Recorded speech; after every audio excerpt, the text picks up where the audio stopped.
আসসালামু আলাইকুম এভরিওয়ান, সবাই কেমন আছেন? আশা করি সবাই বেশি ভালো আছেন। আজকে আমি চিকেন বিরিয়ানি এবং সিমা রান্না করব। তো প্রথমে আমি এখানে চিকেনটা রান্না করে নিয়েছি, চালটা ভালো করে ভেজে নিয়েছি। এখন একটু গরম পানি দিয়ে দিয়েছি, হালকা দুধও দিয়েছি। দুধ দিলে বিরিয়ানির কালারটা খুব সুন্দর আসে, আমার কাছে খেতে খুবই ভালো লাগে।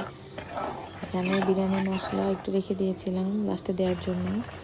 তো এখন চিকেনটা দিয়ে দিয়েছি। আমি সব কিছু দিয়েই বিরিয়ানি রান্না করি, আমার কাছে এটা খেতে খুব ভালো লাগে।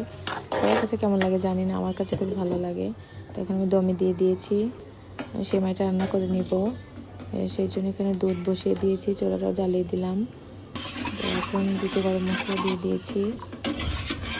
বেশি ভালো লাগে না, হালকা দিয়েছি, আবার না দিলে টেস্টটা তেমন ভালো আসে না, স্মেলটা সুন্দর আসে। তো এখন আখের চিনি দিয়ে দিয়েছি, লাল চিনি। এখন সেমাইটা দিয়ে দিব। এখানে লাচ্ছা সেমাই রান্না করেছি আমি, এটা আমার কাছে খেতে বেশ ভালোই লাগে। তো এখন কিশমিশ দিয়ে দিয়েছি কিছুটা। আপনাদের কাছে না ভালো লাগলে নাও দিতে পারেন, আমার কাছে খুব ভালো লাগে এভাবে খেতে। একদম সিম্পল রান্না। তো আমার শুক্রবারের আয়োজন ছিল এটাই। তো সবাই ভালো থাকবেন, আমাদের জন্য দোয়া করবেন। Thanks for watching my video. আল্লাহ হাফেজ এভরিওয়ান।